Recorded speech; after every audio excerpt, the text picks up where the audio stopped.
Hi everyone! So I'm back on the story of New York City and the history of the Brooklyn Bridge. It's really what I want to get into, and some kind of bizarre history that ends up leading to Superman and Pittsburgh, and it's all kind of leading back to some history that happened in the Royal Navy where an admiral was executed by the British government.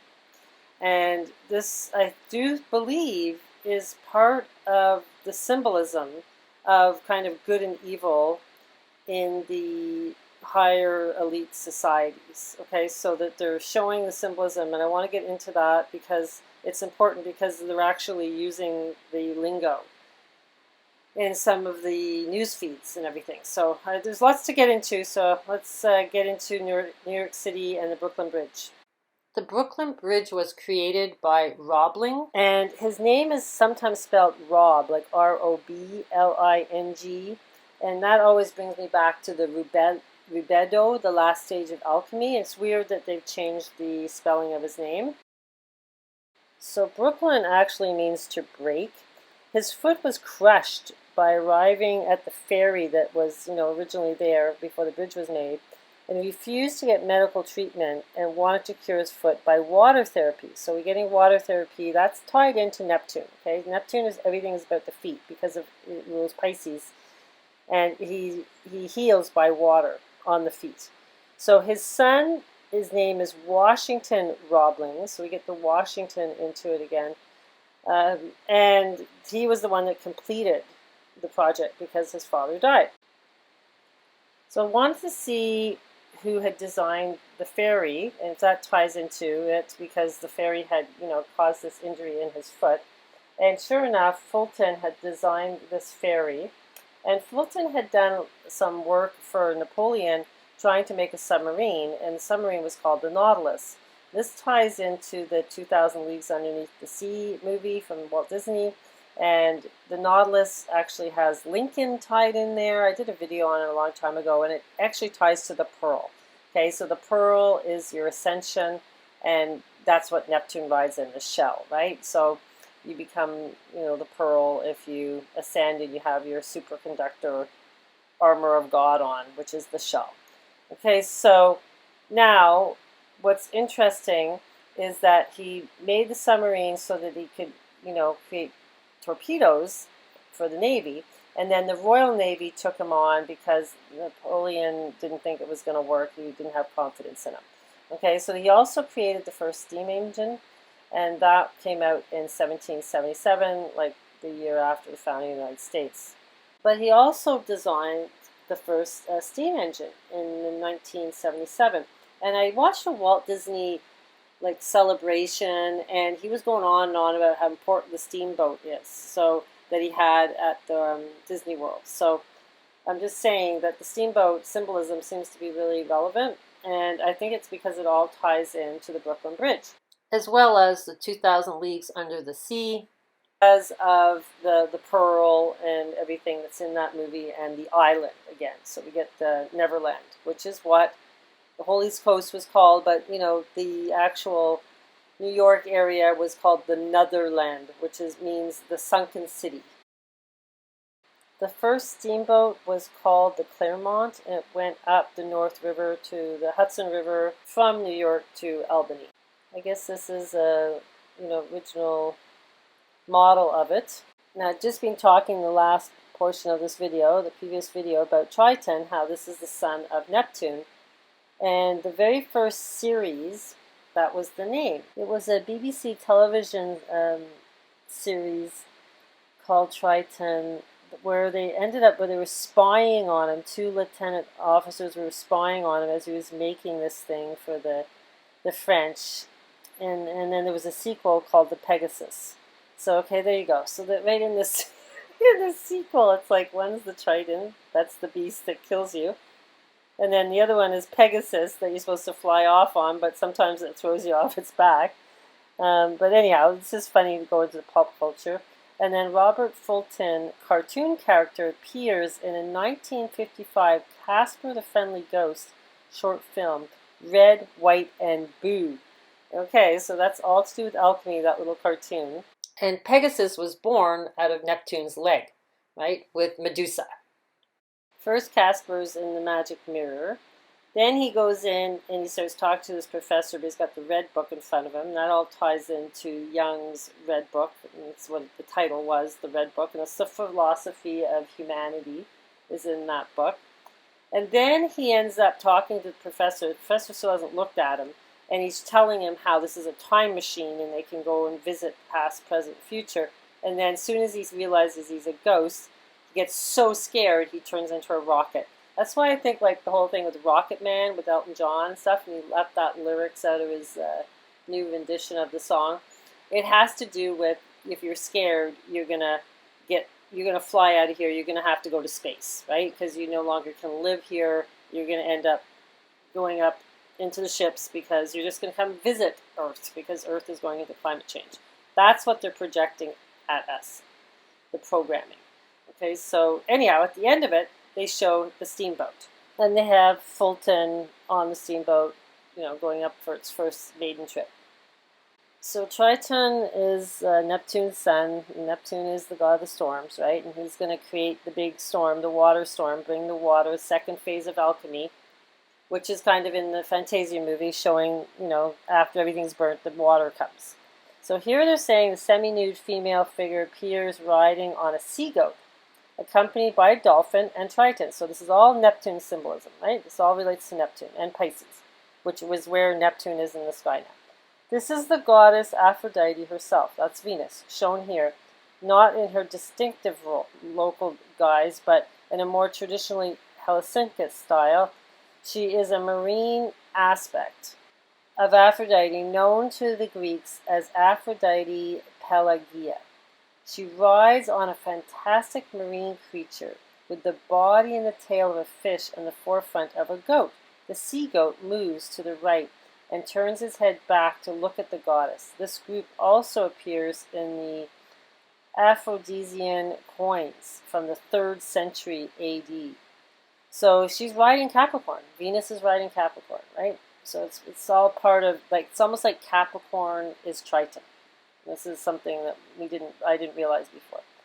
Aside from Agacampoi, the fish-tailed goat representing Capricorn, other fish-tailed animals rarely appeared in Greek, but more characteristics of the Etruscans. These include the Leocampioi, fish-tailed lions, and the Toracampioi, the fish-tailed bulls. Okay, and then they also have the fish-tailed leopards. Okay, so they have anything with a fish tail really is part of Neptune, right? It's all part of the ocean and the sea god. But it's really Capricorn, obviously, is a big part of this. So it ties to Venus with Capricorn. It's interesting because on May 15th, we have a blood moon in Libra, which is Venus. And then we have the sun in Taurus, which is Venus, because that's ruled by Venus as well. So it's interesting. So just now that we know that, Aphrodite connects to Capricorn. And that's really the cardinal cross, right? The cardinal cross has Venus and Capricorn. Well, Venus, being to do with love, which is Libra, the balance. And then Capricorn. That's the cardinal cross. It has the key and it has Venus. Okay, and then the fixed cross has Saturn also, like Capricorn does, Saturn, and it also has Venus, but it has Taurus and Aquarius. Those are, the Venus and the Saturn. But the mutable cross has no key, no Saturn, no Phoenix, no Aquarius, and it has no Venus, no Taurus, or no Libra. So it has no Venus and no Saturn on the mutable cross. That's where I think they're trying to take society. Now, the mutable cross is ruled by Mercury, Mercury, Jupiter, Jupiter on the cross. So, this bag was given to David Bowie, gave it to, Iman, on their first anniversary or something, he gave her a Hermes bag, which is Mercury. So they're showing the symbolism when she walked through the house. She's showing the esoteric astrology all through, the little tour there. So Mercury, yes, it's mutable cross, but it's also your mind. It's also your thymus. It's what Plato said was your soul in your chest. It was just by your arms, center of your chest. That's called your thymus. Okay, that's all ruled by Mercury. Your voice. Speak your truth, and you will be set free. Now, Typhoon is all tied into this with the storm and everything, and Neptune, and then they have a submarine class named Typhoon, and this is in the Red October movie. This was all about the Typhoon sub. Now, Red October was a 17th letter post, but I couldn't believe it when I looked at of course, Sean Connery, it's he's tied to James Bond, but then there's Alex Baldwin. He keeps showing up everywhere, that's where the Eye of the God is, right beside Baldwin Lake. It's like Alex Baldwin is everywhere. It's crazy. Then somebody had blogged this. They're saying here, as Ryan is packing at the beginning of the movie, this is the Red October, he's shown closing a clamshell. So closing the shell, which is Neptune, right? He rides in the shell. That's the pearl, is inside the clamshell. Style laptop displaying rotating Typhoon images. There were no laptops available in 1984 when this type of high-resolution backlight LCD display was happening. So, okay, so there you go. It was symbolized in that movie. We need to watch that movie. There's probably more stuff in it. So, I know a few years ago there was these Russian subs off the coast of New York, and they were just sitting there, and nobody knew why they were there. I don't know if you guys remember that. But, yeah, I think it has something to do with the submarine, if they want this to happen. They gave Sean Connery the coat of arms, and we have 2 unicorns with the fish tails, the mermaid tails, and 2 palm trees, and then the clown face, which is for acting. But, the fact that there's 2 unicorns there is pretty cool. So this is from NASA. The hippocamp is a half-horse, half-fish from Greek mythology. The scientific name for the seahorse is hippocampus, also the name of an important part of the human brain. The rules of the International Astronomical Union require that the moons of Neptune are named after Greek and Roman mythology of undersea world. Okay, so Neptune is like taking us to Atlantis. That's really, really what it is, guys. That's the path. So you have to be washed, you have to be purified, and you gotta go. Okay, so you gotta go inward is really what you gotta do, not go into fear, because they're showing us in these little cartoons that in fear you fly up. Okay. Now I want to get into this sacrifice they did back in 1757. Okay, so he got killed on the Monarch. That's where they assassinated him.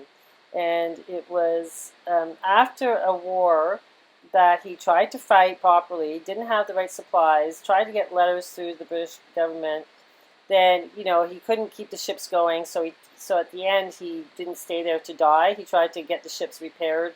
Anyhow, they blamed it all on him, said it wasn't their fault, and so they said that he needed to be executed.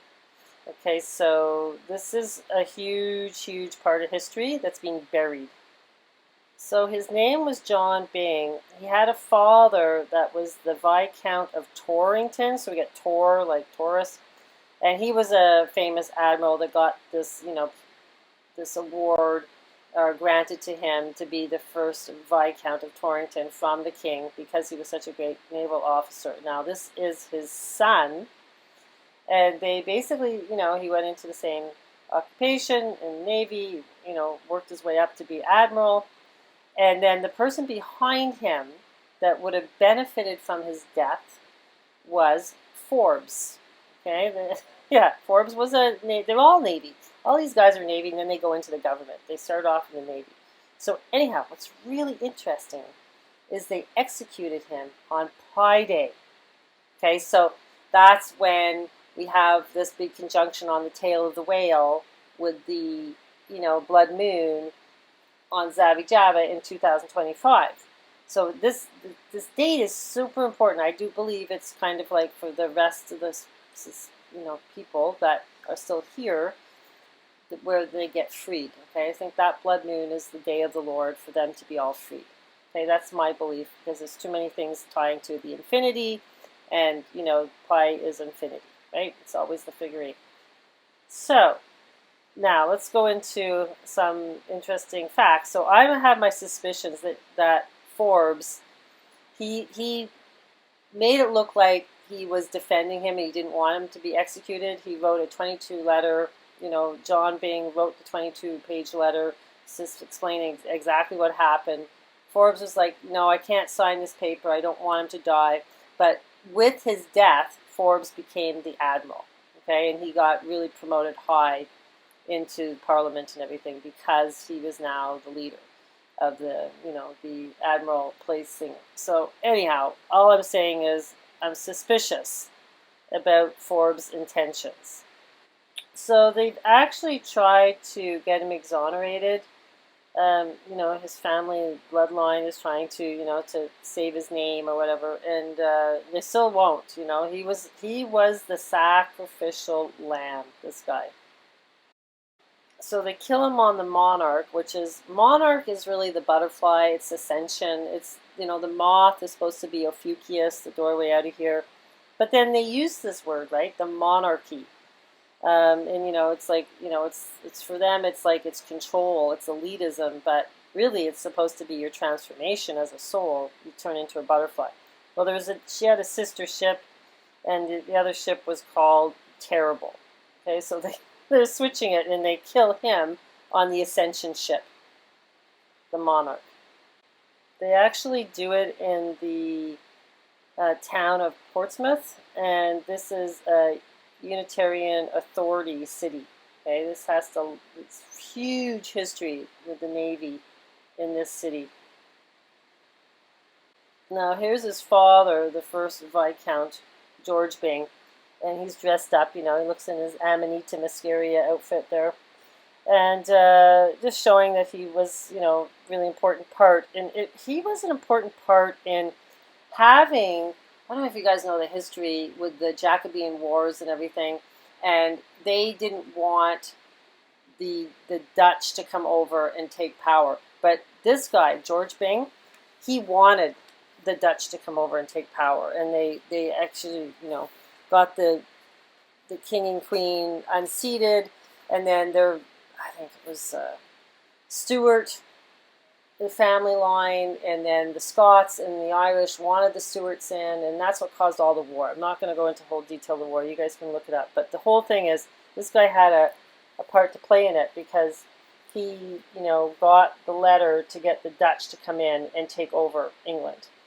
Okay, so he kind of like, got them, went against the Celts, right? These are called the Whigs, and the Celtic people, like the average person, didn't want the Dutch to come in.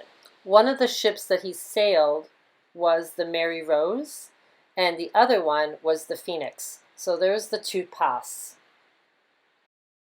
There's two main ships that correspond with Portsmouth, and one is called the Mary Rose, which is, your rose is, and that's the Virgin Mary, it would be Virgo, and then the other one is Victory.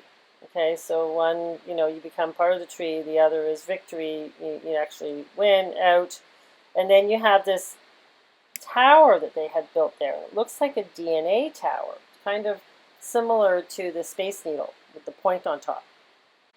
They have the unicorn with the fishtail for their seal, and then the lion, and then they have the crescent moon, which is like the Cheshire cat, or it could look like an eclipse, right? And then you have the star sun kind of on top of it. Now, the motto is "Heaven's Light, Our Guide." That's for that town. And that would be because, you know, the Navy, that's what they did. They were always trying to track the sky, and they had clocks and trying to figure it out, you know, so they could find their way around at sea. The city's nickname was Pompeii. It's thought to have derived from a long entry of Portsmouth's point. But no, I think it's more to do with more, you know, older history, which is the Pompeii Pillar in Alexandria, which is where the Alexandria Library was, that the Romans took down, okay, and destroyed all the books. And so it's all tying into, it's just history, just repeating itself over and over again. And they're saying here the azure or crescent is surmounted by the Estoril, which is the star of 8 points of the last. Its design is apparently based on the 18th century mayoral seas connected to the coat of arms of the Great Seal of Richard I. Okay, so there's history. So there's always history to it. So wow, so it's tying into Lionheart, King Richard I. Wow, so this town has some huge history. So Pompeii is a Roman town buried by volcanic eruption in 79 CE, excavating beginning in 1755. Wow, around that time. Wow, and the name is Oscan Pump, which means 5. So it brings us back to 5, which is Venus, right? The Venus pentagram. And then Pompeii goes even back to Julius Caesar because he turned on him. Oh my goodness, Pompeii the Great. So Neptune's tied to the capital, you know, hills. There's the Aventine Hill and the Palatine Hill. It's all to do with the Capitol Hill. So there's a sanctuary of Neptune where there's supposed to be a spring there. And it's also tied into the victory to defeat Mark Antony. It's all tying into, it's like it's just repeating, but it's repeating in the sky, and then they're mirroring the symbolism back at us, and we don't even know our history. We don't even know what we're looking at. So I wanted to see if there was something with this city tying to New York, right? And they have this building called the Lipstick Building beside this tower. Well, there's a lipstick building in New York. Well, and of course it's in Manhattan, New York, and the lipstick represents the kiss of death, okay, which is the entree star, which I explained in my last video. And I was always fascinated how the Statue of Liberty goes to the Washington Gate, that goes to where the Twin Towers were, and now this lipstick building is also in line. I also circled the United Nations there, the UN.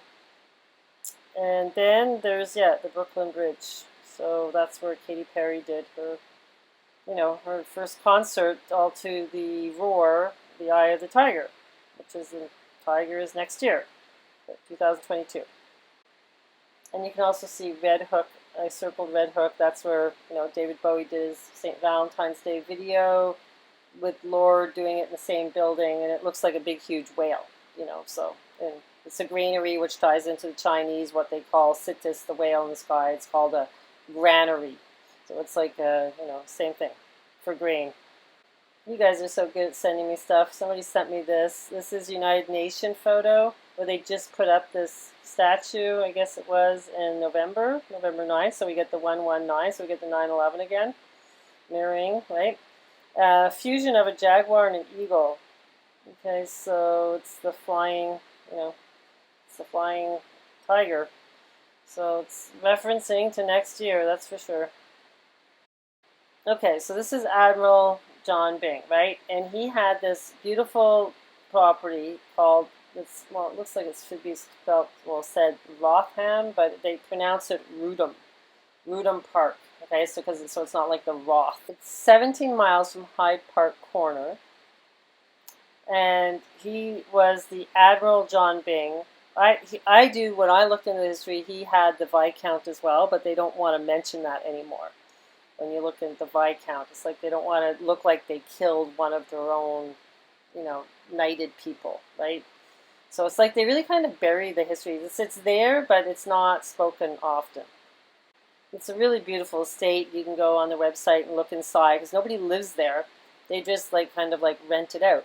But they've used it for some movie sets. And I was really fascinated when I saw the front of it, because guess what's on the front of it? Oh, it's Neptune with his trident. Azazel in the Bible. I guess there's different ways of pronouncing it, but it appears in association with a scapegoat, right? The name represents the desolation place where the scapegoat bearing the sins of the Jews. So I think they scapegoated him. You know why? Because it's in his family crest. So the Azazel crest is a goat, right? And it's in his family crest, the John Byng crest. He also had the goat on top. You see, and one is the sea, and one is kind of this double-horned horse. So it's all, it's the symbolism right there. So they use the symbolism in lots of different pop culture. Okay, and they use it in the Bridget Jones Diary, also in a film version for Vanity Fair. Then what else? The one that really stuck out to me was this film called The Kingsmen. There's 2 parts, and then they have another one coming out this month. I think on December 22nd. Then they also did Agatha Christie there. So they've done lots of different films. So I wanted to watch this film. I watched it, The Kingsmen. And they mention, first they have the flooding. They do have the flooding. They were all sleeping in their beds, and then their dorm starts flooding, and then they get trapped, and they have to break. The main guy breaks out through the glass to get out, and it's kind of like they're underwater, right? And then one of them dies, but then later in the movie they say, well, he didn't really die. It was just for show to get you to react. So anyhow, there's lots of symbolism in there about, for Neptune. And they mention that the glass was a two-way mirror. So it's the veil, the mirror. Now, there's a song called Get Ready For It. And this is being performed outside, it's kind of like the same thing, like the Greek, pillars and everything.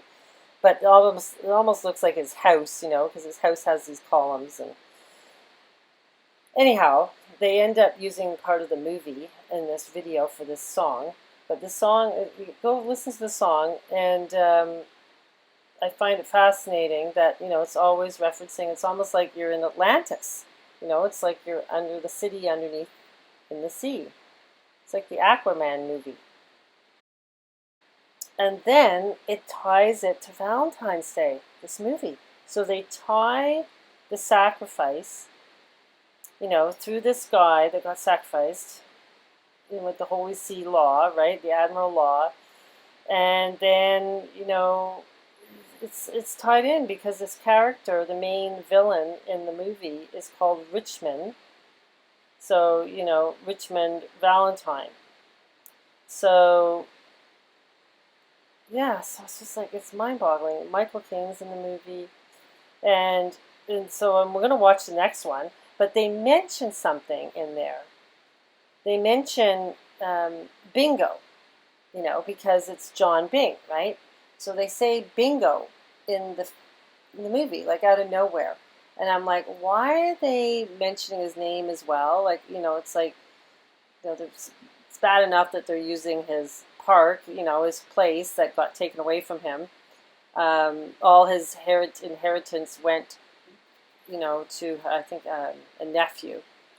But anyhow, the whole thing is really bizarre. So they mentioned bingo. So I started looking into the history of bingo. And that's all hidden history as well. Okay, so I have to get into that as well. It's just fascinating. But it all links, to Superman. It's just bizarre. I don't want to ruin the movie for you, but, this internet billionaire philanthropist is, trying to create SIM cards to control humanity. Well, it kind of sounds like our timeline right now. And then they have the Arthur King, you know, it's like they got King Arthur in there because King Arthur represents the tree of life, right? It's always the same. It's the same as, so does Odin, right? They're always, they are the tree. So in the movie Valentine, he ends up, you know, having a movie himself, and he's got this orange hat, and I'm like, oh my God, that ties in to the glorious revolution that happened with the time of the first George Byng, because that's when they unseated, I think it was King James.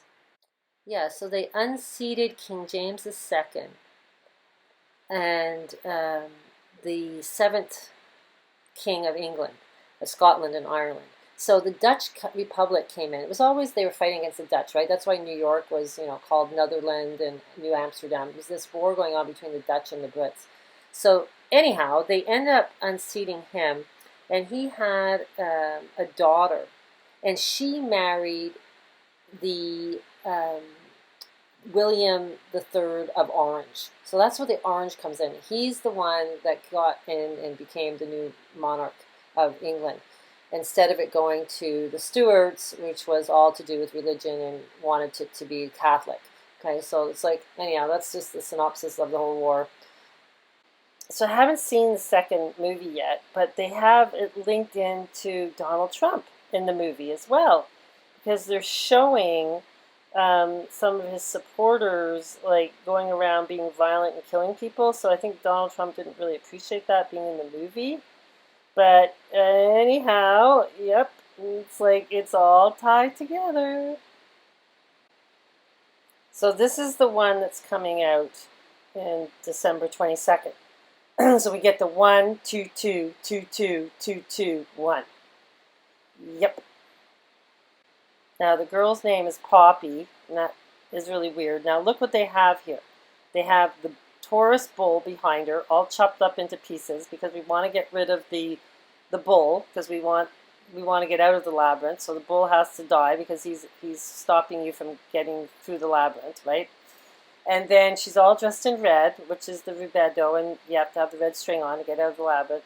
And then they have the kiss, like the lips on her table. So that's the kiss of death, the lipstick. On the Viscount Torrington crest, they have poppies. They have the black and white, and then they have the red crown on top with the sacrifice on top, right? Okay, so it's like all the symbolism is there. It's all linked together.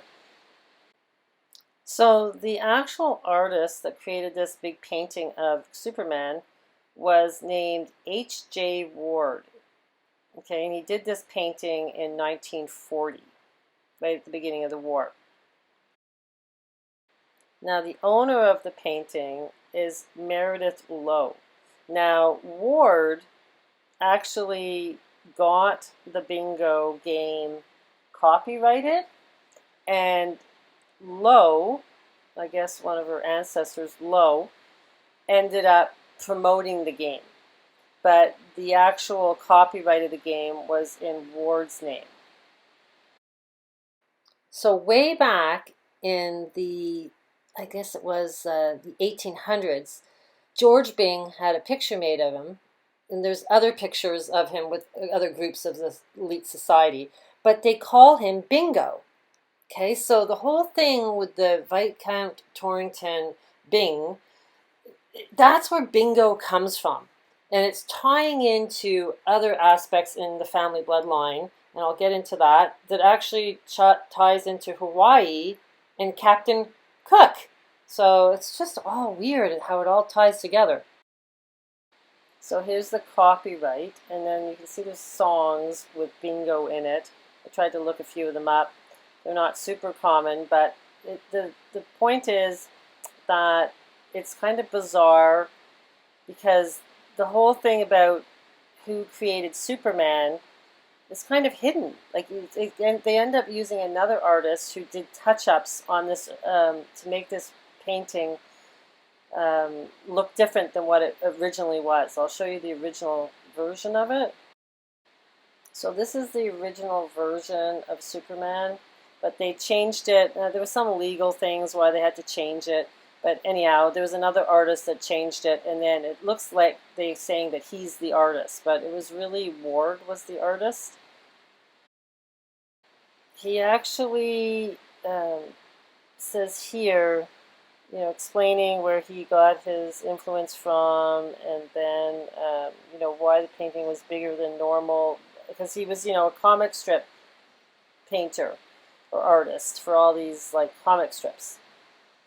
And this was Ward's, I think, brother-in-law or son-in-law or something, and that this is who was originally the Superman painting was supposed to resemble. Now, this is where you get all the information about H.G. Ward. There's a book written about him by David Saunders. This is interesting because it looks to me like it's Venus and Mars here, and Vulcan putting the net on them. And she's dressed in the red and white, so that's kind of weird. Especially since, Venus and Mars are in conjunction on Valentine's Day in the year of the tiger.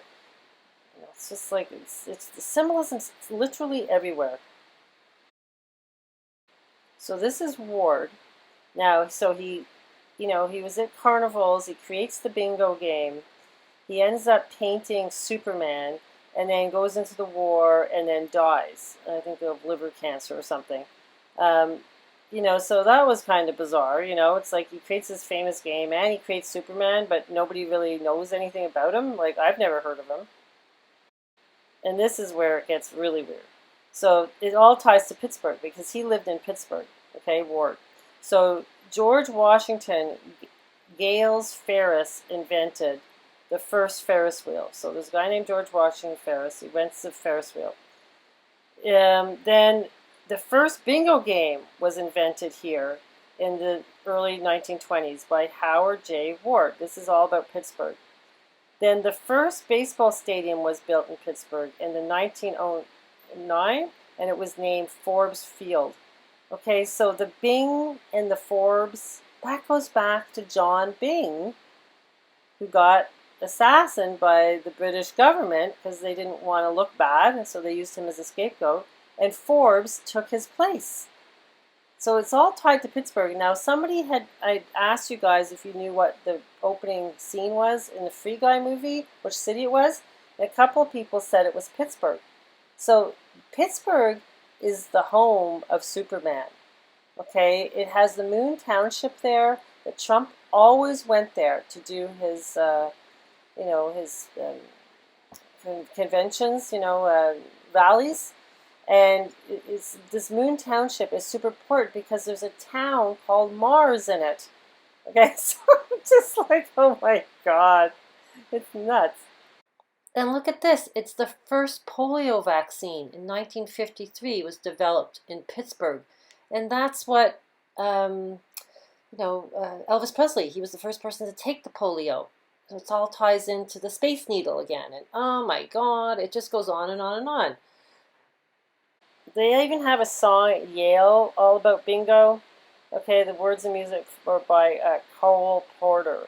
Okay, but it's bingo, bingo, and then they go, Eli is bound to win. There'll be victory, so watch the team begin. Bingo, bingo.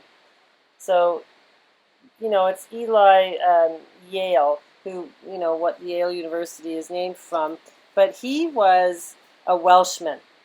Okay, so it's just all bizarre. It's all connected back to the original time of the founding United States. All the symbolism. And there was a tweet now deleted showing some of Trump's victory staffers playing press conference bingo during today's coronavirus briefing. Like, this is hilarious. They're up there playing bingo, and then somebody tweets it. And this is April 1st. It's Fool's Day. That's the Fool card.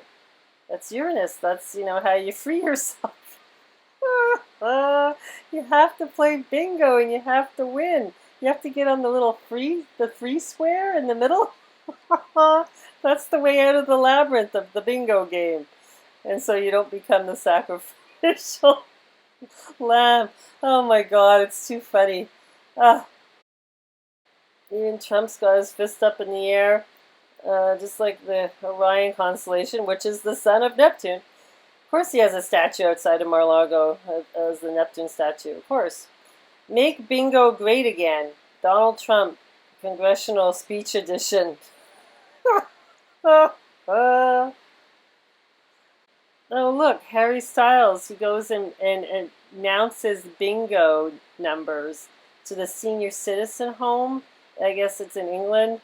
And they do a little thing on it with the BBC News. And he's wearing a New York sweater, which to me looks like, the lips above it. You know how Captain Cook was killed in the Hawaiian island?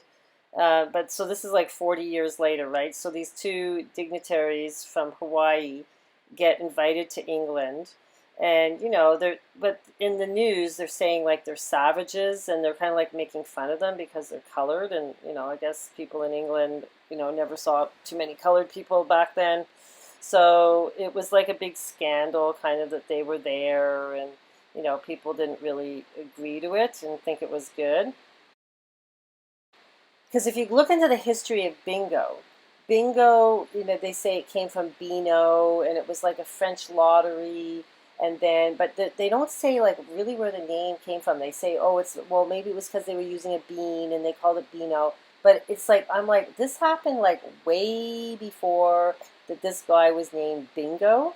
So I'm like, so the word bingo must have been around from way back before they're saying, the bingo name came from playing Beano. Okay, so I was like, there's something else going on with this name, Bingo, and had ties to something. So I found out that, they did this comic strip of Bingo Poodle Byng. He was, I guess, the Council for Foreign Affairs, and he had to chaperone these two dignitaries from Hawaii, and they ended up dying in a hotel, I think from, chicken pox, or they got some disease and they died. So, so everybody made fun of him because he walked them around, had to show them around, and because he was showing around these black people, right? So it was just like, oh my God, but the comic strip is making fun of him because, first of all, he was also trying to become investing in chicken hatchery, so they made reference to the chicken flying, a little chicken in an egg. He's trying to incubate eggs, and he was doing that with Barlow. And so they make fun of him because he likes to gamble, and I guess he's a womanizer. So they just make fun of him in this comic strip. And the term bingo hacha hookah is really like hacha means axe, and binga is they're saying binga. It's like bing-a. Okay, so they're calling him just Byng. And then hucha, is like hook. It's the hook. Okay, it could be the hook. So I'm just like, there we got the hook axe. They murdered his freaking uncle. Okay, so now they're butchering him. So it's like pretty amazing. It's all to do with history. And this is creepy. So they never got to see the king, King George the Fourth. And on September 11th, so 9/11, they were presented in front of the king, but they were dead. So there you go. It's like bizarre. So that was their payback for their ancestors killing Captain Cook, the naval officer. That all ties into the blood moons from NASA. They call them the blood moons of Captain Cook. So he was killed on Valentine's Day. This is how the elites play this game. This is like the Free Guy movie. They're the ones with the sunglasses on, and they know the game, and they know the history of the game. And so now we're starting to understand their language. So it's literally everywhere. So I found a song that came out this year, right? It came out in March, and it's called She's Bingo. And they have the cat there. They also have the labyrinth, and there's like balls of, hedges floating up out of the labyrinth. I think that's because you're part of the tree. It's not the freedom path. I think the freedom path is about going inward and then going into, Atlantis. It's more the water. Okay, so floating up is here with the labyrinth. then they have her, you know, as the bullfighter. And there's the red, you know, so I'm thinking, is this the, you know, the blood moon that's happening on May 15th? It could be. And then they also have the bull there in front of it. And then the bull crumbles apart. They're all like little black balls, and then it disintegrates. So that's really interesting symbolism. They also have the palms to do with Lord's song that was in that Red Hook building. She was the palms. The palms is Cassiopeia, the Queen of Heaven, and that's where the 11529 star is for the Omicron. Okay, in Cassiopeia, she's the queen. So they have all the symbolism there. You guys, if you've been watching my channel, you'll know all the symbolism by now for Cassiopeia. So I'm kind of like, you know, really sitting on the fence of what's going to happen. Like Valentine's Day, everything is pulling to Valentine's Day to be like the sacrifice.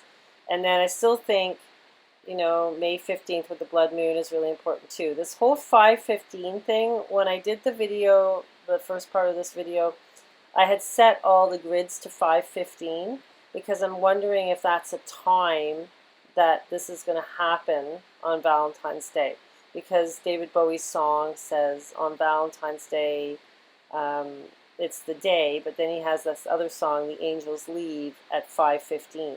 So I was kind of like, I wonder if it has more to do with time than the actual May 15th date. But then the blood moon and Taurus thing in this bingo song. So I think the two dates are still really relevant.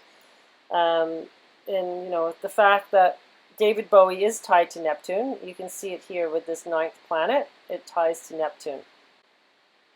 So David Bowie leaves us and the 9th planet appears. So as soon as he died, then there was this 9th planet, and you know, there's reference of it being farther out than Neptune. This I didn't know about David Bowie, that he played Nikola Tesla. So, you know, he's saying, you know, time travel, whatever, you know, free energy. He knows all about it. I don't know if you guys have listened to him do an interview about black noise that actually can control people. And that movie, the Kingsmen, that's how they were controlling people, is through the SIM cards, through sound. So it's really fascinating. I'm just like, wow, is this how it's going to all go down? And they get really aggressive when the sound goes on. Really, really crazy aggressive. People just go crazy and start fighting each other.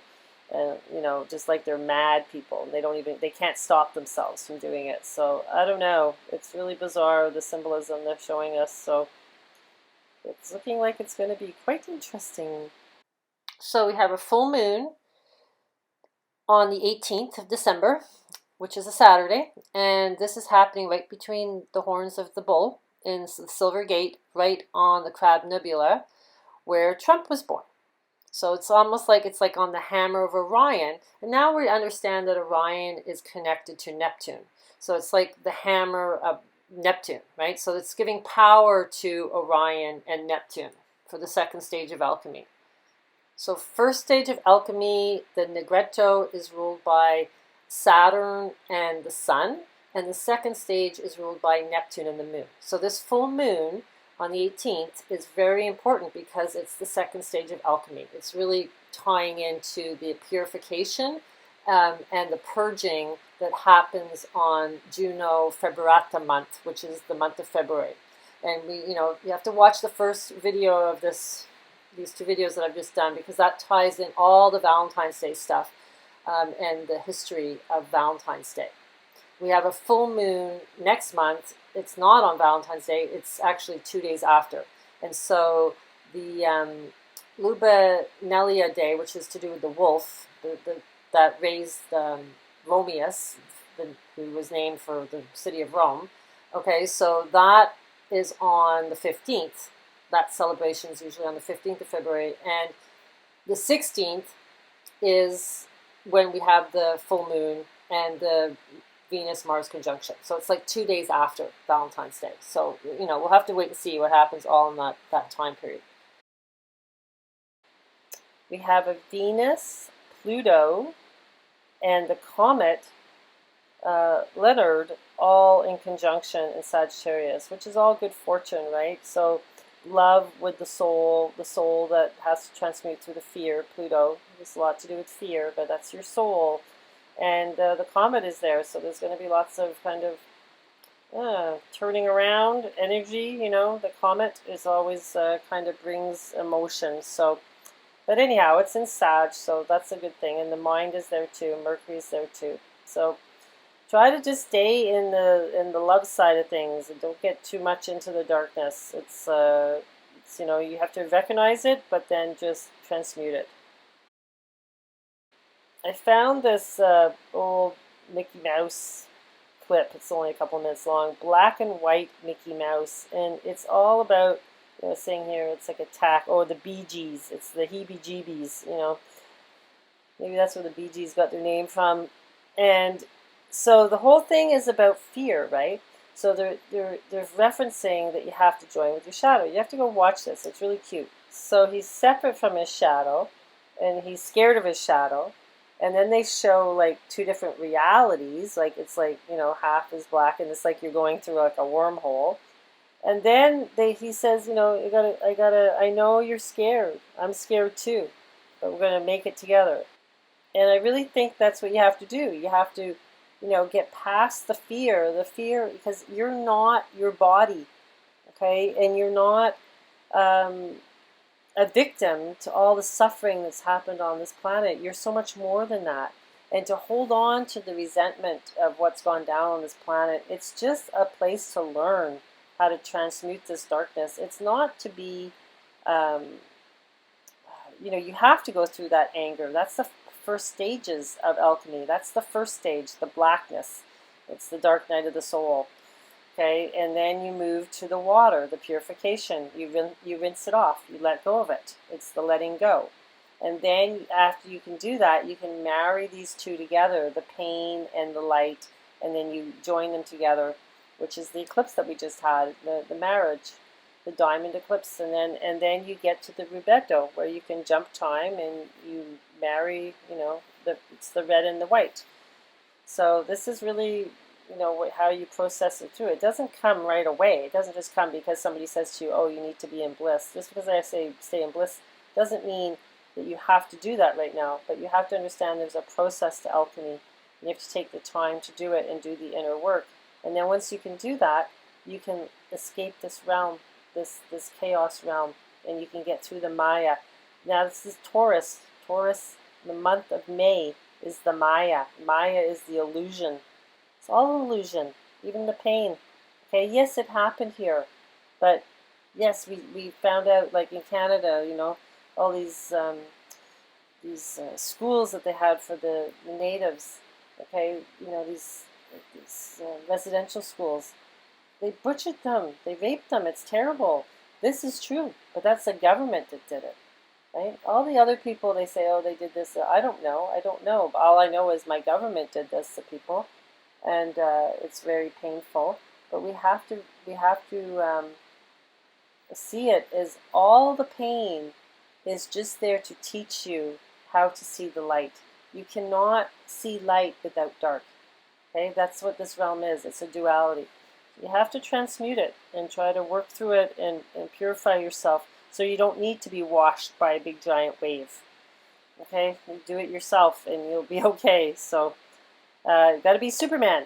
Superman's the man. And he's from Pittsburgh. He was created in Pittsburgh.